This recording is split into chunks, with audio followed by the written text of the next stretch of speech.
therapist. I moved up to Oregon, oh my gosh, in July, it'll be 7 years ago. Went to grad school down in Southern California. I never thought I would ever leave. My cousins who were from Oregon would be like, Sarah, moved to Oregon. I'd be like, psh, moved to LA. And then I wanted to leave. And I came here, and it's kind of crazy. It's a whole long story that I will spare you from. But it was one of those things that, I'm going to be really honest with you, I didn't even know Corvallis existed. Like, I had never heard of it, and then a random series of events led someone to say, you know, I think you'd really like Corvallis. And so I Googled therapist jobs in Corvallis, and came up and did a tour. There wasn't a position at the place that I worked, and then there was a position. So I got the job on a Tuesday, graduated 5 days later with my master's, and moved up here 6 weeks later. And it is home, and I am so grateful that this is home. I love this community. I have met some of the most beautiful people in this community. I cheers this amazing coffee because of this woman here who is showing up just to support me. And so I love coming into this space to see women showing up for each other. So it is an honor to be here. I have my own practice. This is huge for me. Thank you, appreciate that. Years of working in community mental health, working in nonprofits, and I got to start my private practice in 2020, which I have to say, I think I am the only person who is grateful for 2020 in the business, because business is booming. I have a lot of job security, okay?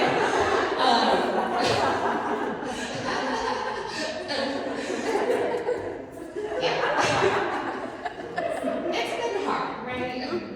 Yeah, it's been hard. It's been a hard couple years. And I'm gonna say too that it's been a hard couple years for me, and a really tough season that I had to go through that I thankfully am coming out of. But how grateful to be here. Like, I'm so grateful to be here in person, not seeing screens. I'll be so grateful when I get to see faces, and like Jamie said, not like, oh, look at me, I'm joking. My face is out. But yes, I'm so glad to be here. So I was hoping that I could tell you guys a little bit about myself, because this is called Unapologetically Me, so I am going to show up into this space as me. And I'm gonna be real honest with you, I was super nervous last night. This happens every time. I'm like, why did I do this? Why did I say yes? What was I thinking? Because I don't know if you guys ever face this. I'm gonna venture to say that you do. But a lot of times I show up and I'm like, what do I have to say? What do I have to give? What do I have to offer? And on my healthy days, I'm like, are you kidding? I'm dope. I'm the dopest party in town. You are lucky to know me. And then on the other days, it's like,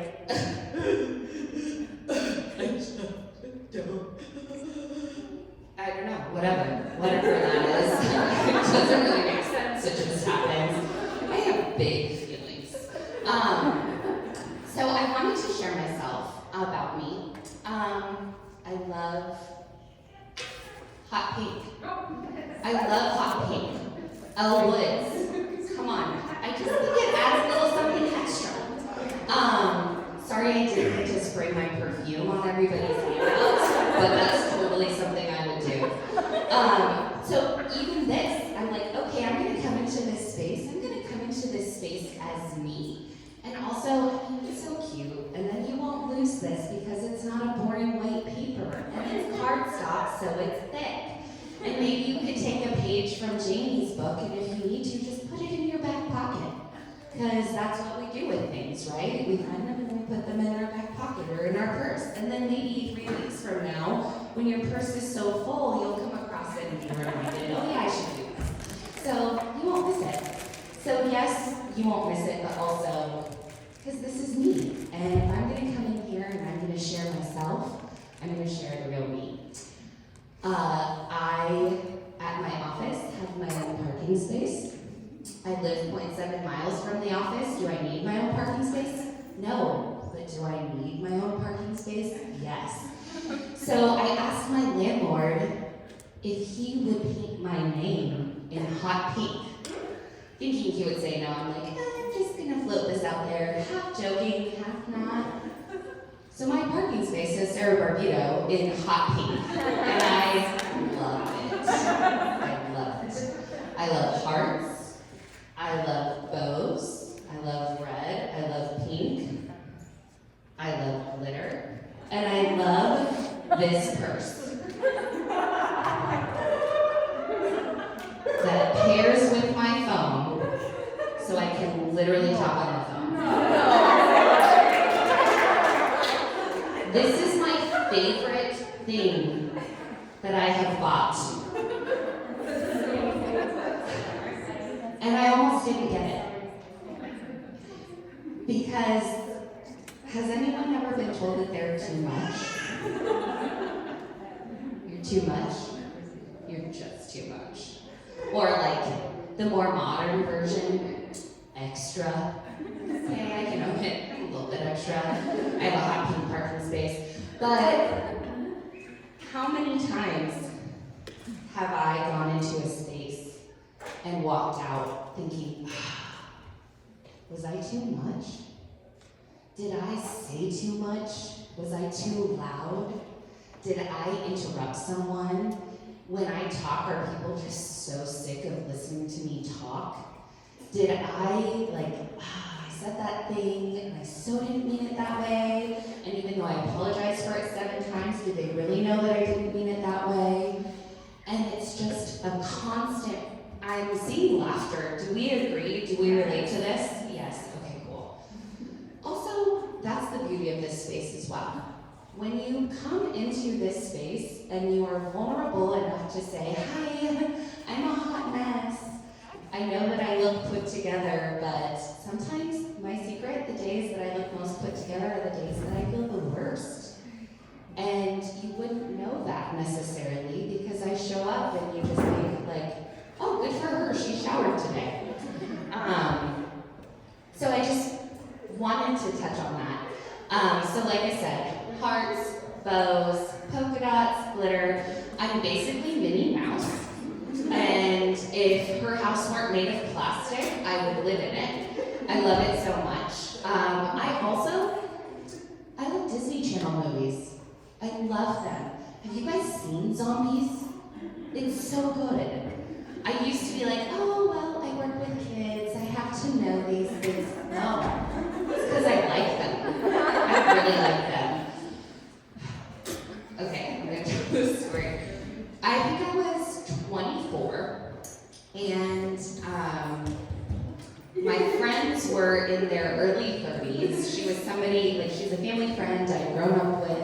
I think she was 33, and her best friend Nicole was with us, and she was in her 30s as well.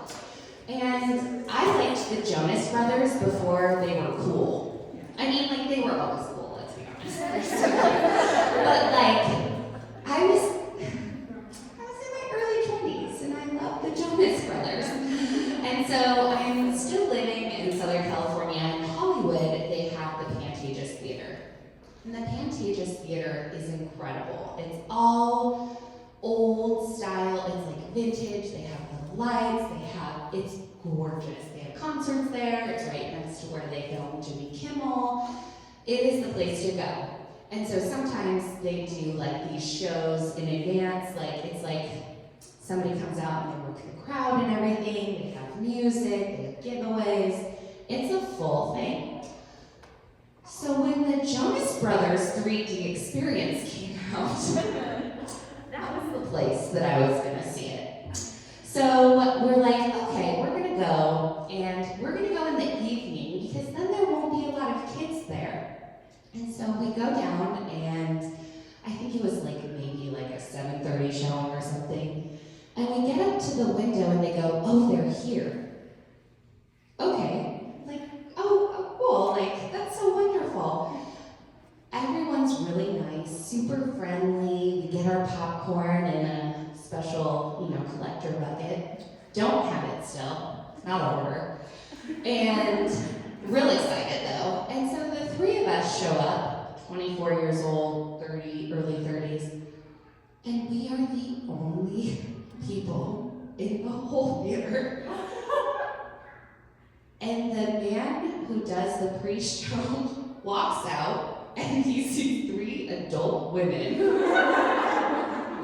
see the Jonas Brothers 3D experience, and he still has to do his whole spiel. So I got selected from the audience to go up there and get a prize. And that's me. That is me. So I am an unabashed tween, basically. Everything has to be cute. I have to have hearts. I love stickers. I love cute stickers. If you ever get a card from me, there might be stickers on it. It's just fun. And I've really just kind of come into my own. I love the 30s. Oh my gosh, I love being in my 30s because I just care so much less. I still care a lot, but thankfully not as much as I did in my 20s. So I wanted to talk about that, about being unapologetically ourselves, because how often do we show up in spaces and feel like we have to make ourselves smaller? Or how often do we show up to spaces and feel like we don't deserve to be there? How many of you are like, I'm sorry, I'm so sorry? I say sorry a lot. So I started saying, thank you for waiting for me. Not, I'm so sorry I'm late. Thank you for waiting for me. I appreciate that. Why are we so sorry all the time? All the time. What if we were just kind of settled in ourselves and knew that it was okay to show up however we show up? How many times have I shown up to a friend's house and said, I'm sorry, I look like such a hot mess? Or somebody comes over to my house and is like, I'm sorry I didn't pick up. I'm so sorry. No. It is what it is. So today it looks like this. Another day, I definitely won't. So I wanted to talk about the things that get in the way of us being unapologetically ourselves. For me, it was somebody calling me too much. And it's so crazy. I think there it goes. It keeps going in and out. Also, I love in and out. Oh my gosh. They have the best salt. It's like very fine, and like I just dump it all over those fries. And it is, oh my gosh, it is a glorious experience. This is how I work, by the way. So thank you for having me and letting me be me. Somebody called me too much. Made me feel like I have to dial myself down. Made me feel like, oh, when I give somebody a card with stickers all over it, even though I'm 35 years old, I'm too much. Or, oh, that time that I felt like my voice wasn't heard, I'm too much. Or trauma experiences that happen, things that we have felt like we have to apologize for our existence because we have been made to feel like we are small or like we don't matter. Maybe somebody consistently told you that you don't matter. Maybe somebody did really hurtful things with their words or with their actions. Maybe you didn't know that you could say how you really felt because nobody ever told you that. And so as a trauma therapist, I encounter that all the time. And I think trauma can be one of those hot ticket words.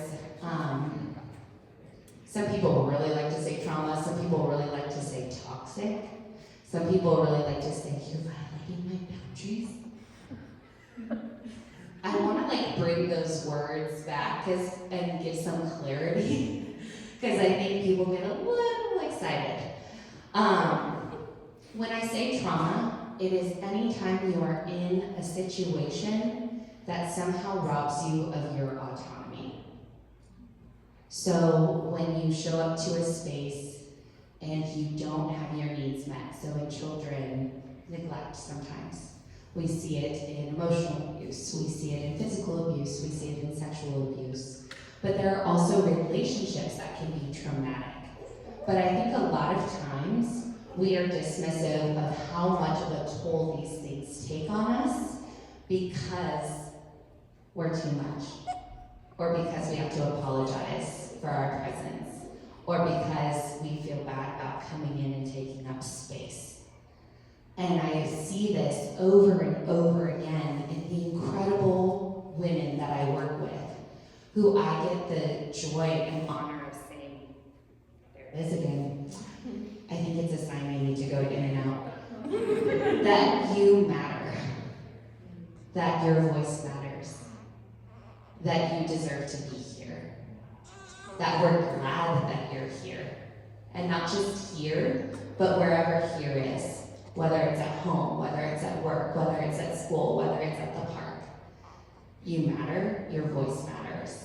And every situation or experience or relationship that has contributed to you feeling like you don't matter robs you of the freedom of showing up as your authentic self. So every time somebody told me I'm too much, I made myself smaller. I didn't say what I really thought. I felt like I had to have it all together. I felt like if anybody knew how much pain I was actually in underneath the surface, they wouldn't want me. Or that I would be what I feel like I am sometimes, a burden or a bother. Because of those experiences, I oftentimes was robbed of the opportunity of being myself.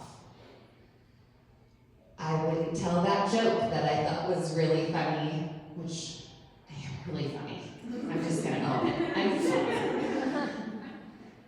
Look at that. I said something kind about myself, and I didn't die.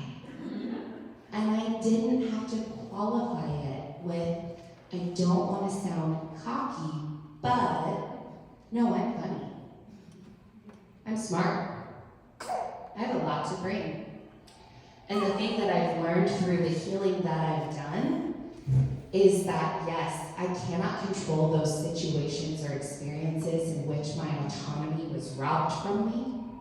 I cannot go back in time to those experiences where I didn't show up as myself because I was afraid that if I showed up as myself, I would be totally rejected.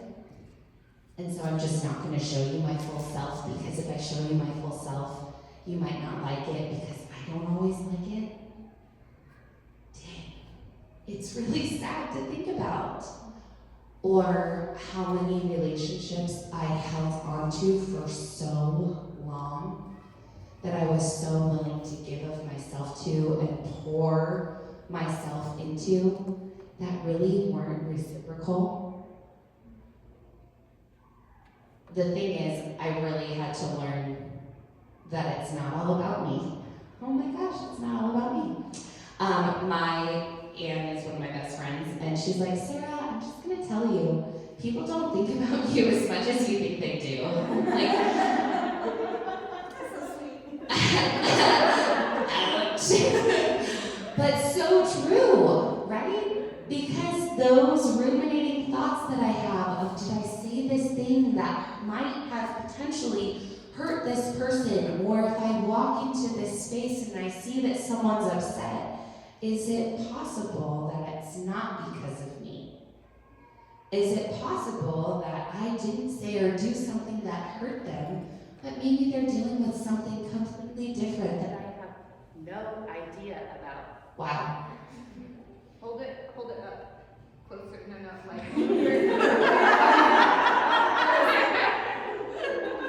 I was a cheerleader. Shift your hand up the antenna big. Like that? Yes. Oh, do you mean I'm getting in my own way? Well,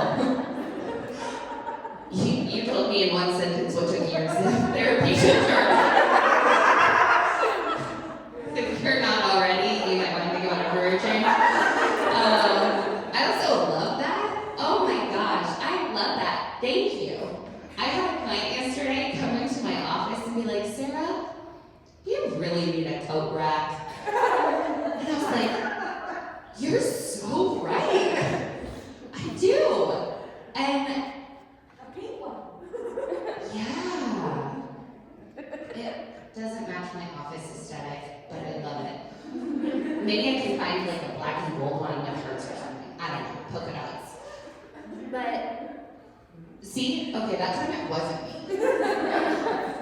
I'll own it when it is. But I love that because she just felt safe to come in and tell me something. She wasn't like, I hope that wasn't too much. I hope I didn't offend you. I hope I didn't. And I'm so glad. I'm going to take a little bit of credit for that because of the work we're doing together. But I love it because when I show up as me and I just own who I am, it gives other people the freedom to do the same thing. And man, isn't it beautiful when we get to see who people really are? When they show us the parts of themselves that you know they don't share with just anyone? When they have this incredible gift that you get to receive by them just showing up as themselves? When you get to have conversations with people where you're not internally scrutinizing yourself about, did I say something offensive? Chances are I probably did. But every time, all the rumination of thoughts. And so it took a lot of work, a lot of healing, a lot of sitting in the very deep, painful places within myself that so many of us avoid at all costs. Because unfortunately, for me to be unapologetically me, I had to really get to know me. And I think that's a lot of the reason why the pandemic has been so hard. I mean, it's a ton of reasons. But everything that everyone started feeling all of a sudden, all that depression, all that anxiety, all of the marital conflict, that was all there. That was all already there.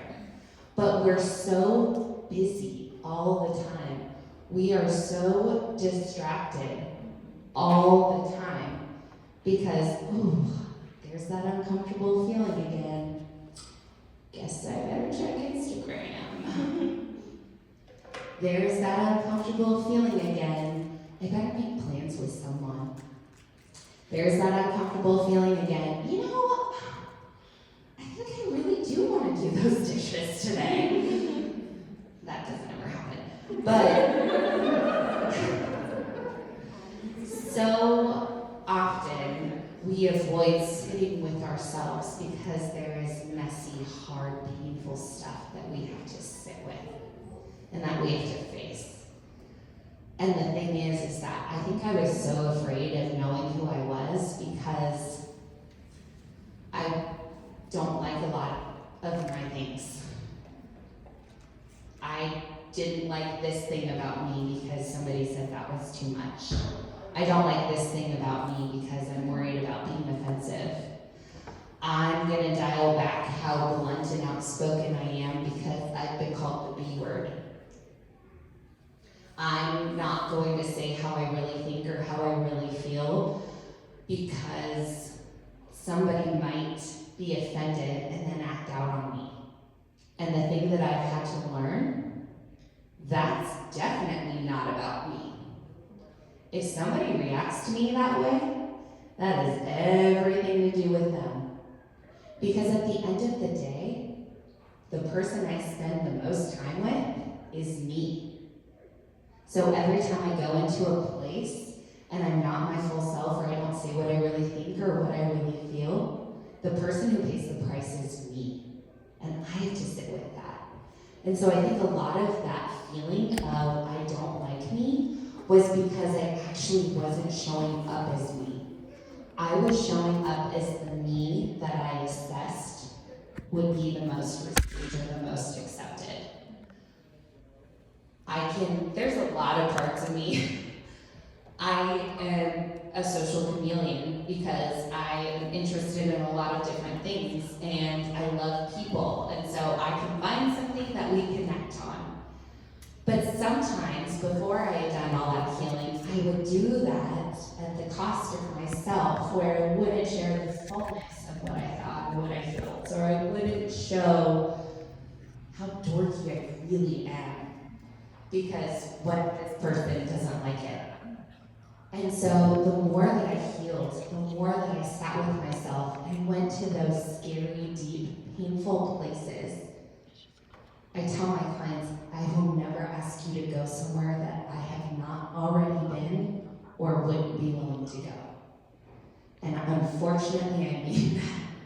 Because when I show up to situations that I encourage my clients to be vulnerable, I'm like, dang it, I guess I have to be vulnerable too. Or when I encourage them to have that hard conversation, I guess I do too. But the thing is that I've healed, and as I've let go of the things that really aren't me, it created a lot of space for the things that are. So, boundaries. We hear about boundaries a lot, right? I want you to think of boundaries as this is the boundary that enables me to give what I have to give without it being a cost to me. I'm going to say that again. A boundary is, this is the limitation that allows me to give of myself without it being a cost to me. And every time I have violated my own boundary because I'm prideful and think I can do all the things and think I have all the time, or want to help everyone, or I'm not willing to let go of relationships that I really, really, really want in my life because of whatever reason, even though they're not really giving to me, but I don't want to let go of it because that's a loss. I have violated a boundary because as I've sat with myself and as I've healed, I've come to the realization that if I am too much for someone, they're not my brand. They're not my brand. And as I've let go of that, as I've unfortunately had to let go of some relationships where when I sat with myself, I was really brutally honest and realized, oh shoot, this is not reciprocal. I'm giving and giving and giving, and I'm not being replenished. And that's not to say that there aren't seasons of friendship. Sometimes, I am able to give more. And maybe my friend isn't, wow, this really, I'm, thank you. That was a moment. When I had to let go of those relationships, it was a loss. Because every relationship that we are in is irreplaceable. Every unique relationship that we have with another person, you will not be able to have with another person. So it is a loss when you realize that.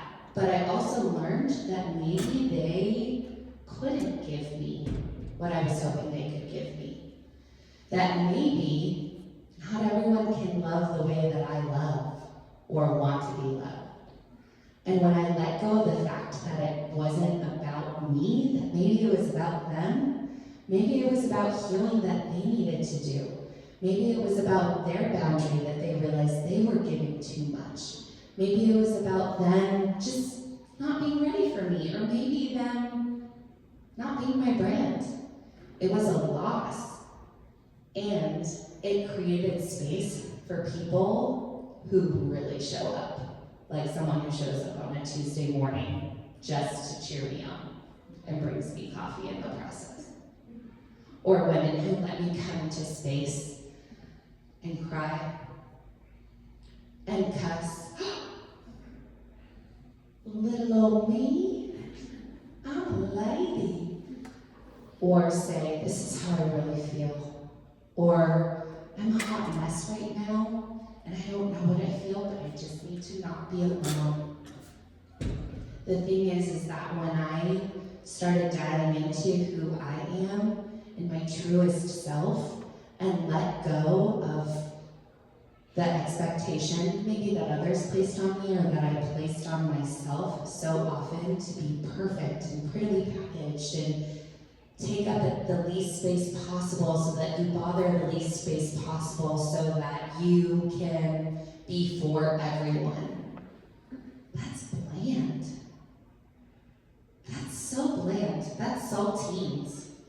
Everyone can stomach saltines, but nobody ever thinks, man, I'm really craving some saltines right now. Unless you're pregnant, I don't know. But the thing is that as I have settled into myself and gone to the places and really asked the questions of what is me and what is not, I have learned that saying no has actually created space for me to say enthusiastic yeses.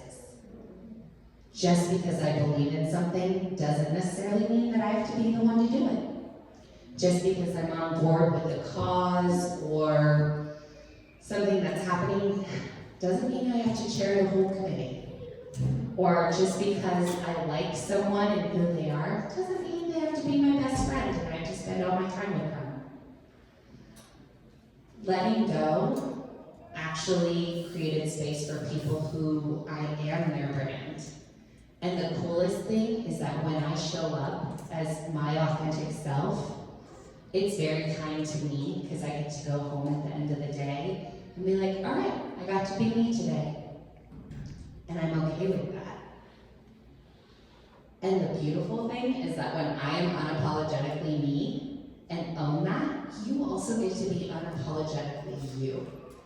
So the more freedom I have to be myself actually cultivates an environment where you can show up and be messy, where you can show up and not have it all together, where you can show up and say, I really don't know what I'm feeling, but I just need to be here. Where you can say, I just need to hear that I don't suck, because I really feel like I do today. But the thing is that a lot of times we have some barriers that get in the way of us being unapologetically ourselves. Sometimes that's boundaries.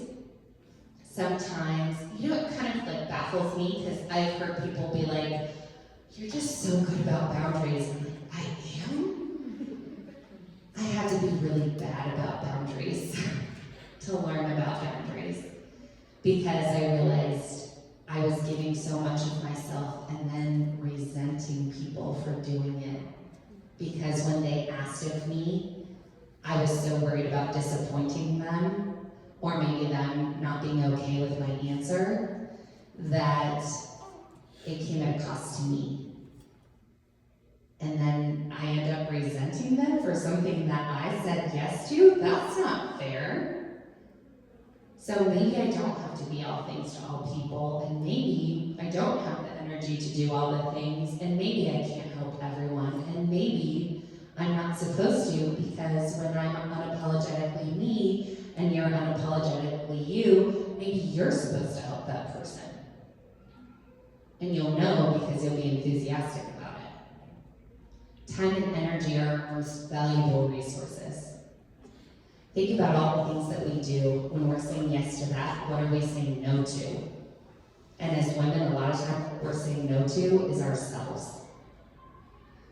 Just because we care for other people doesn't mean that we don't deserve to be cared for. And it is unrealistic to expect that other people do all the caring of us without us doing the caring of us. It starts with me. It starts with you. And so, how do I be myself? Well, when I sit with myself and I ask myself questions and I think about it, I journal. I talk to myself. It's actually a sign of intelligence. I used to just say that, but then I found out that it actually is. It's like a cognitive thing, I don't know. It also blows my mind did you know that there are people who don't have an internal dialogue? That blows my mind. I'm like, wow. How much more energy must they have? My brain is always going. And like, I'm very tangential in case you couldn't notice. Like, if I hear a word, it will trigger a song, and I'm like, I have to sing the song. I have to. I can't do it. And my friends are like, ah, because they love me and they let me be me. I give myself time. I sit with myself. I know that when you have little ones grabbing at your attention all the time, it feels selfish to take time for yourself. So maybe right now, if boundaries or self-care feels selfish to you, you can reframe that to think that I will be a better mom, I will be a better partner, I'll be a better friend, I'll be a better sister, I'll be a better employee if I prioritize myself. And hopefully you'll get to the place where you spend enough time with yourself, where you taking time and doing things for yourself isn't about other people, but it becomes about you, because you're worthy of being cared for, and you deserve to feel good, and you deserve to get rest, and you deserve to have fun, and you deserve to express yourself and be creative and do things that you enjoy. It's work, I'm gonna be honest. And sometimes when I have stuff going on that I don't want to deal with, that's what I want to let go of first, because that worked. Because it's uncomfortable. And so I wanted to create a space for you to come here, because guess what? You've already prioritized yourself today. You put on pants today?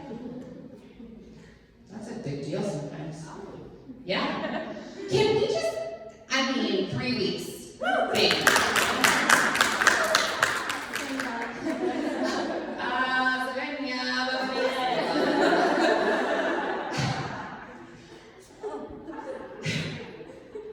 I do not say that quickly.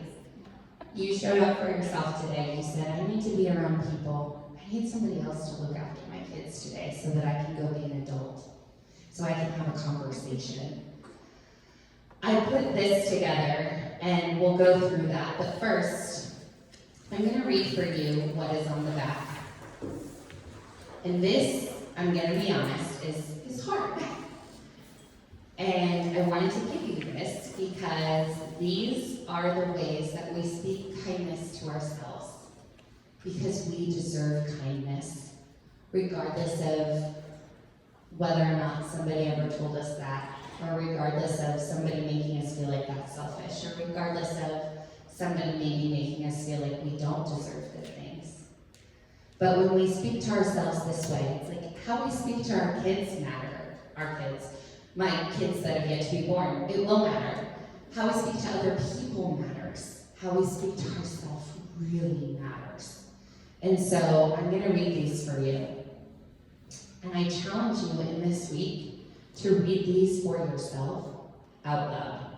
It's one thing to see it, it's another thing to hear yourself say it. What I am loving and capable. I fully accept myself and believe in myself just the way I am.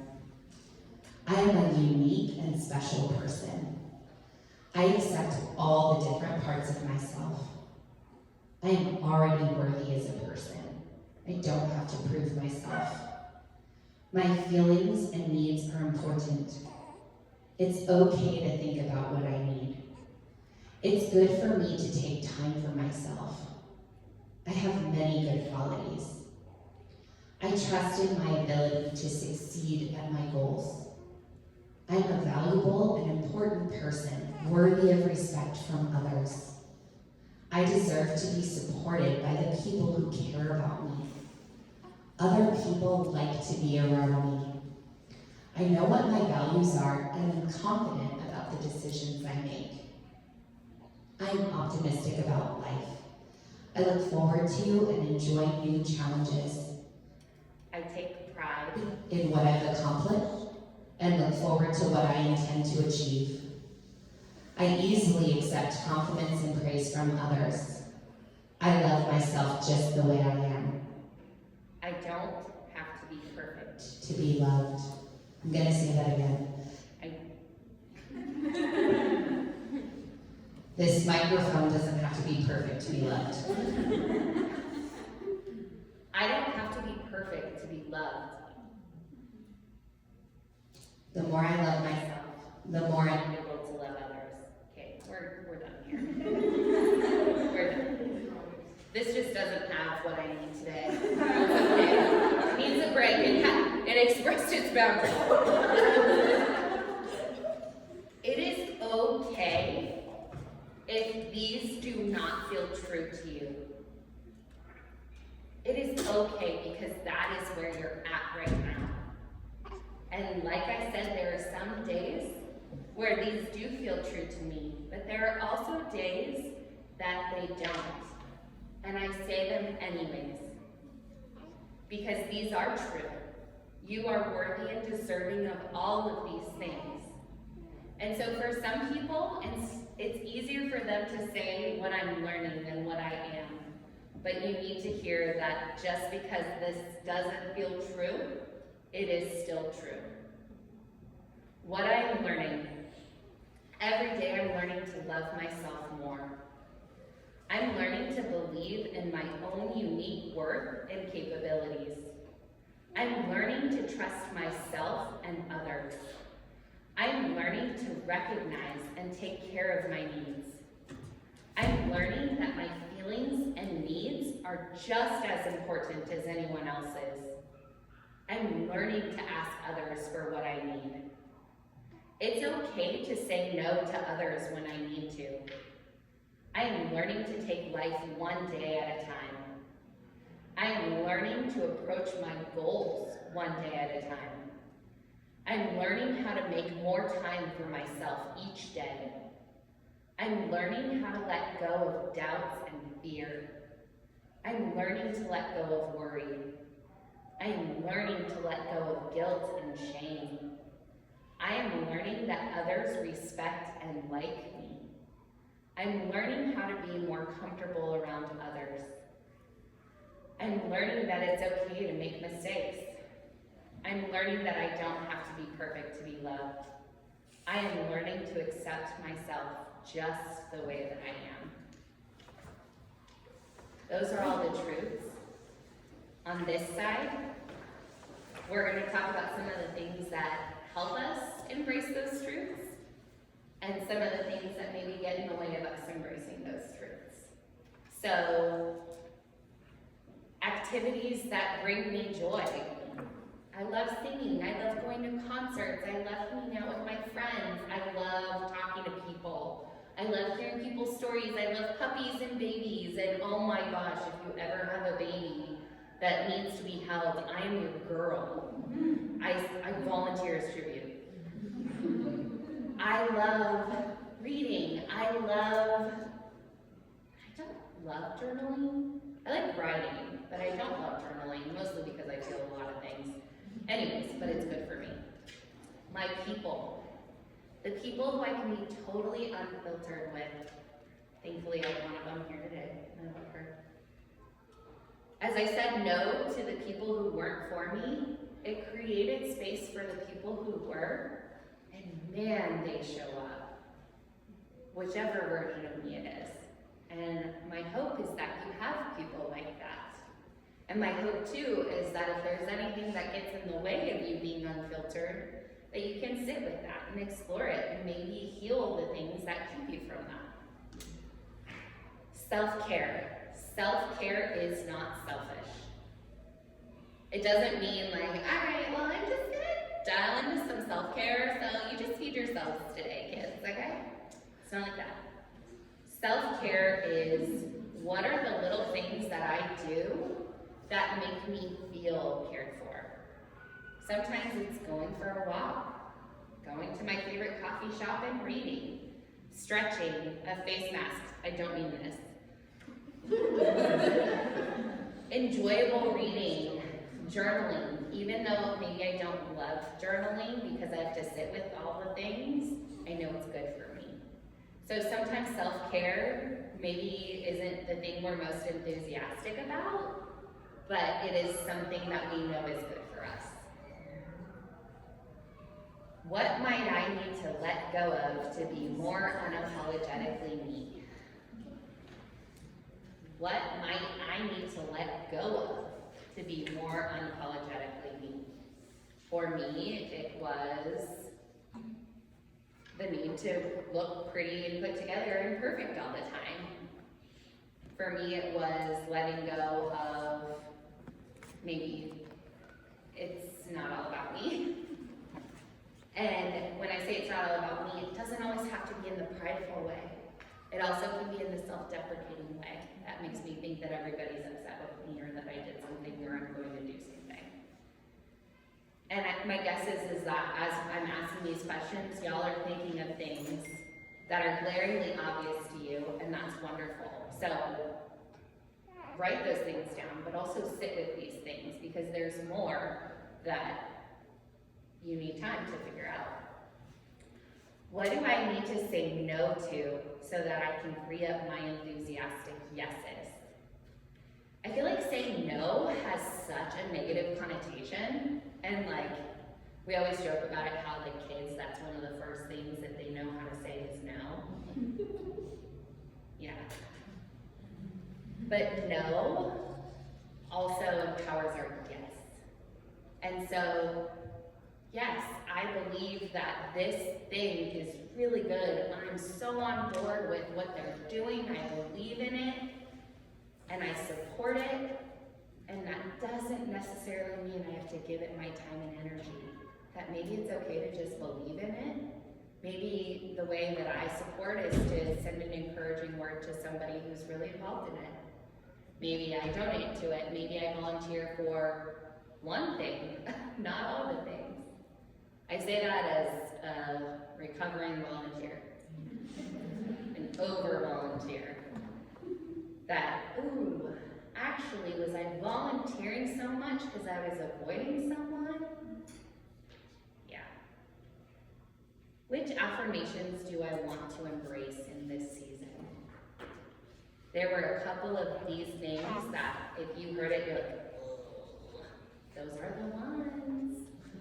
The things that are hard to say are the things that we need to challenge ourselves in, which is why I had to repeat. I don't have to be perfect to be loved. That's one for me. I'm a valuable and important person, worthy of respect from others, and when I don't get that respect, I can say that I deserve that respect. That maybe, instead of internalizing the discomfort of somebody violating my boundary or even my safety, that me being so worried about offending or being rude, but doing that to myself is not okay. So why am I so okay with being treated badly and so worried about offending someone? That's not cool. It's okay to say no to others when I need to, without an explanation. I want to invite you all to this, to be unapologetically you, because there's something beautiful and unique that you bring to this place, that you bring to your family, to your friends, to your kids' schools, to the park, to the interactions at Trader Joe's. That maybe when we own who we are, we get to make people feel valued and loved. That maybe when we say yes to something, because it gives us joy and excitement and we can bring our full selves to it, that actually is a really powerful thing. That maybe when we say no to something, somebody else is supposed to say yes. And their yes will be enthusiastic and not resentful. So I invite you to this because I can speak from experience that even in all the hot mess and the pain and the things that I had to face, getting to come here, even though I had the total butterflies, I knew that I deserved to be here. I knew that I could show up here as myself because I deserve to be myself. I knew that I had something to say because I do have something to say, and so do you. And so my heart for all of you, my heart for your families and for your friends, and my heart for Corvallis. Man, what if this group of women owned who we are in every place that we go? How beautiful is that? Think of the ramifications of that. Think of how we would beautify the spaces that we occupy when we bring ourselves. It's better for the world. It's better for us. And so I invite you to that because you are worthy of that and deserving of that. And my hope is that something in all this will give you more confidence to be who you are. Because without even knowing you, I can tell you all that you are beautiful and wonderful and smart and funny and fun and have so many things to offer. Thank you.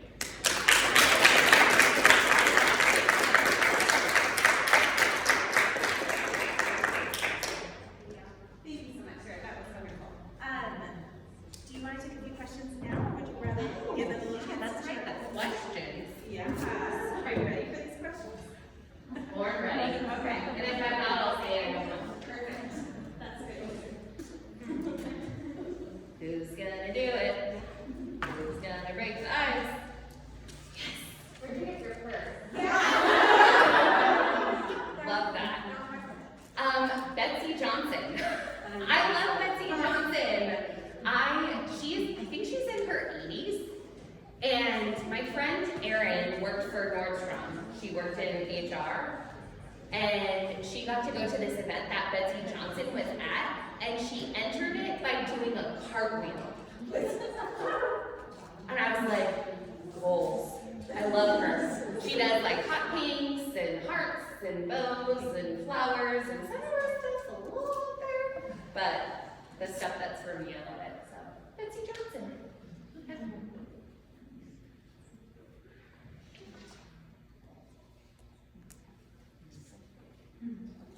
Good thing I'm so comfortable with myself. This isn't awkward at all. Yes, Jamie. When you talk about journaling, is that like a daily thing you do, or a weekly thing, or like what's your rhythm with that? Should be a daily thing.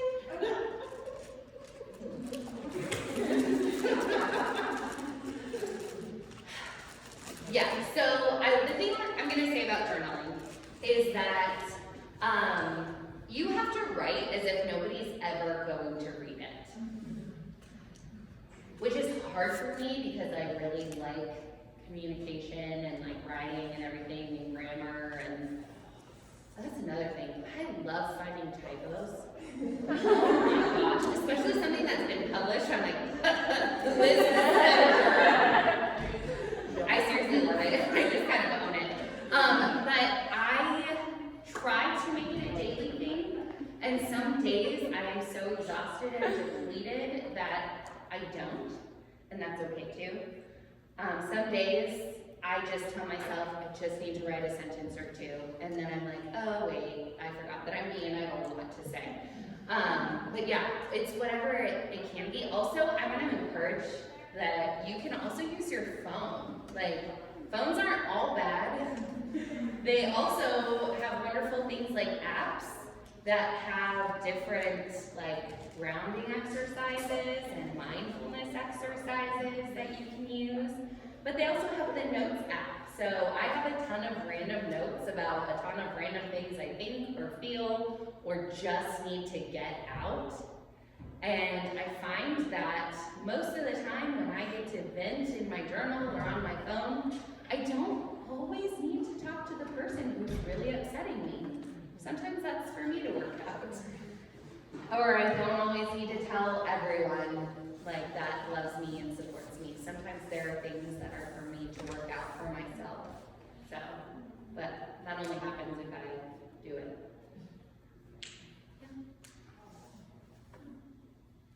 Any other questions? If I do something sometimes with my girls out of love, but they don't receive it that way, and they tell me like, oh, I don't like when you do that or this or that. Sometimes my gut reaction is a negative one, and I feel like resentful. And I'm just curious, if you have a good way of spinning that around so that I have a better response to say about. Does that make sense? Yeah, oh, totally. Totally, because it feels like a rejection, right? Right. But it's Because- totally not. Yeah, but it feels that way, and that's understandable because it's like, I did this thing for you that I put a lot of thought and intention into. The best response, thank you for telling me that. Thank you for telling me, because I had to learn that not everyone likes to be loved the way that I like to show love, and I'm actually loving them more by loving them the way that they want to be loved. I am an extrovert and love to spend time with people, and it is the hardest thing because I collect introverts who cancel on me, who say they're gonna come to something, but then realize that they don't like people and don't. And sometimes that feels like a rejection. And sometimes I need to say that. And sometimes I don't. And usually that's for me to figure out and navigate with my friends, because sometimes they need to say no. So if I'm expecting people to honor and respect my no, I better respect theirs.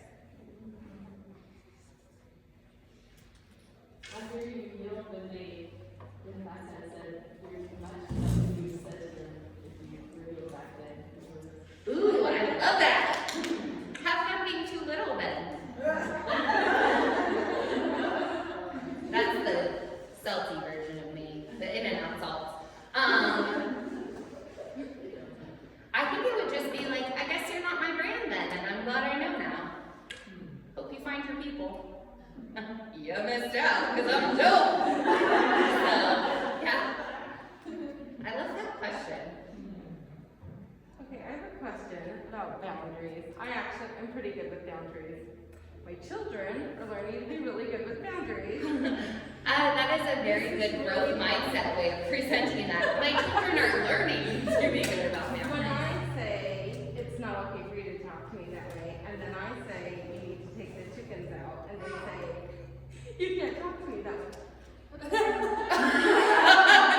This is a problem because yes, I can. Yeah. But how do I, with this language, learn, respect my kids while still, you're my kids and you do have to do these. Yeah. If that's really hard for me. Yeah. Well, okay. Yes. That was a really And great. they're using my words. Oh yeah. Oh yeah. I'm already I am already nervous for the child of mine that will come out with my feist and my sass. Oh my gosh. I would say to that, they say, so how old are your kids? Right. 4, 6, 8, 10. 4, 6, 8, 10. You must be tired. I'm here. You're here! Good job. Okay. Which age is saying that? Oh, probably the 8-year-old. Okay, the 8-year-old. Okay. Can you, so, for instance, you say you can't talk to me like that, and they say you can't talk to me like that. Okay. Is there anything in the way that you're saying that could be maybe hitting something in them? There are very big issues with this. Possibly. Using that would be when I had said it very respectfully. Okay. I'm not gonna say never. Okay. So one of the things you could say is, I'm gonna give you a little life lesson here. We all have to do things that we don't want to do. And I understand that you don't really want to do this right now, but as your mom, I will ask you to do things that you won't always want to do. And if you don't feel like doing that right now, you can take some time to yourself until you feel like doing that. It's okay to do that, but I will tell you that the less reactive you are, the more effective you will be. Yeah. So if you have to take a minute to become less reactive, that's okay. This specific child, it's a long string, so I would be very unreactive for a very long time. And then they just are like, But then- when are you gonna do it? When are you gonna do it? Are you gonna do it now? Are you gonna do it now? Do you know what this kid sounds like to me? A leader. Oh, no, for sure. If there's a CEO in our family, it's this girl. Or a lawyer. Don't squash that in her. I just can't decide which side she's on. Yes, we have to teach her to use her powers for good. And that's another thing I'm just gonna say while I have a room full of parents is like, don't cling to parenting books. Don't cling to advice given to you. As you know yourself, you are going to parent in a way that feels right to you. And the healthier we are individually, the better every relationship that we have is. So how you handle your 8-year-old might not be the right way to someone, but it's the right way to you and it's the right way to her. As long as it is kind and encouraging and life-giving, it's gonna look a different way. And you have 4 different unique individuals. So what works for the 4, the 6, and the 10-year-old might not work for her. And our job as adults who are in kids' lives is to help them learn how to be themselves while also understanding that how we are impacts other people. I don't know. Yeah, that's good. Okay. I would love to meet that little firecracker. Oh, you would. Yeah, I probably would. We probably would say. Because I'm just gonna be real honest. I'm happy to behave, but why? No, seriously, why? It has to make sense to me. Like even as a kid, I was a pretty logical person. Like, okay, like I understand, but like, what is the reason you're asking me to do this? And I'm a very curious person, and my curiosity has served me well because I don't think you could go far in education without being a curious person.